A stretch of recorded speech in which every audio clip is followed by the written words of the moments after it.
Welcome once again. In this session, I'll be showing you on how you can import your model from ArchiCAD, the model you are seeing here, to ProtaStructure. This is CAD in BIM Masterclass, and my name is Lucas Moronge, civil engineer by profession. Without wasting much time, let's get started.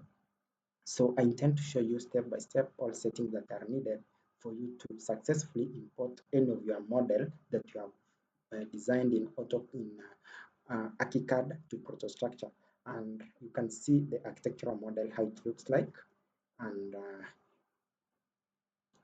with the assistance of your view map here, you can actually navigate straight into structural model. That's the first thing that you have to do, so that you seclude the non-structural elements or non-structural members from the structural elements, so that once now you just navigate to your structural model, you will just come to file here and just save your model as a structural member. Then here I'll just be showing you some of the key things that you need to know. So just click here, save as.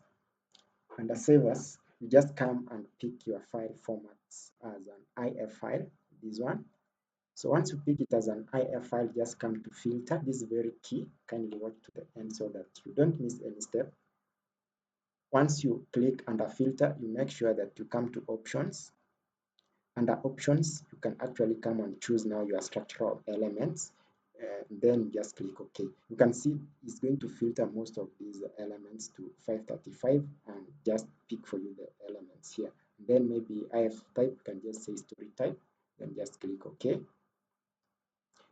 Then you just come to options. Under options here, element, you just say that filtered elements, not all elements. Then click.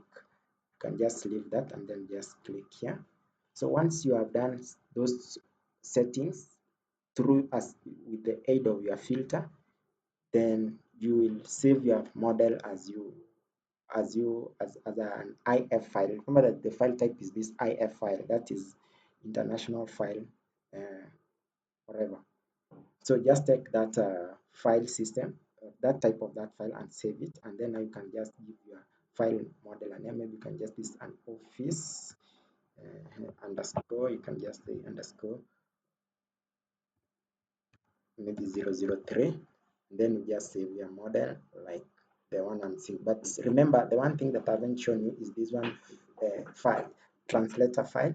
And the translator file, I've tried most of these and they were not working well. What was working really well was this class structure export. I think it will work well in ProtaStructure. If you use other, like I tried using the general export and it excluded some of the members like the shear wall and it was not coming up fine. But if you try with the class structure export as your translator, it will come more perfect. So with having said that, just save your model, just leave it time to update, and then just don't mind, just click OK. And now you can actually now come back to ProtaStructure. Once you are in ProtaStructure, you simply come to file here. Let's just create a new file. Once you create a new file, choose your code here. You can simply change your code here. Maybe just add 2 and click OK. We already saved. We have now opened a new file. So to import our model, you just come to IF.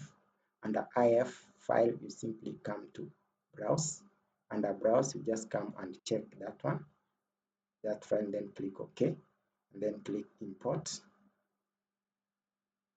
Give it time to import.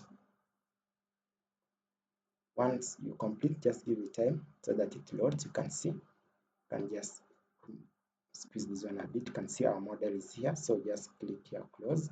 Once you close here, you can come to your view 3D, and now actually you can see you have your model here, similar to what we have here in ArchiCAD. So this is the model that we have. So this one actually has saved us time, which will have taken us modeling this fresh into ProtaStructure. So I've just imported it from ArchiCAD to ProtaStructure. So if actually this video has helped you, remember to like, leave a comment, and subscribe if you haven't already. So my next step actually just to show you what now to do next once you import your model here. The first thing will be now that your modeling process has been simplified. The next step that you will need can see the building setup is already has been taken, similar to what we had there in ArchiCAD. You can see here we have story 1 up to story 6. We already have the, if you come to building setup, you just come here to like story, then you want to check edit story and just check the property of your stories. You can see the height has already been defined. So we can say under building setup, everything has already been done. So the next thing that we need under modeling, our modeling has been done. We have already our grids here. So the next thing that we do is loadings. To do the loading, actually come to define your loads here and then just say click OK. Because before you define your load, let me just do that. Before you define your load, if maybe you come to here and flap and then you just come this and then you just right click, come to properties, you can actually see that the this window here for loads is inactive, and you can't actually assign your loadings into your member. So to proceed with that, I'm just showing you a tip on what to do. Just come do your loading, load generator, just click OK, and then just come to vertical load generator, and the load generator come to also horizontal, click on win load, click OK, and here you have all your win loads, then just click OK. So if now you can see our load editor actually is now here with us, we can actually proceed with editing our load. Just come like this. Now just come back here, come to properties, and then come to load. You can see actually now our loads are active. You can actually assign like this. You can say this is a room, under live load you can check this one to rest. This is commercial, communal, limited use. I can just give that as your loads, then update like that.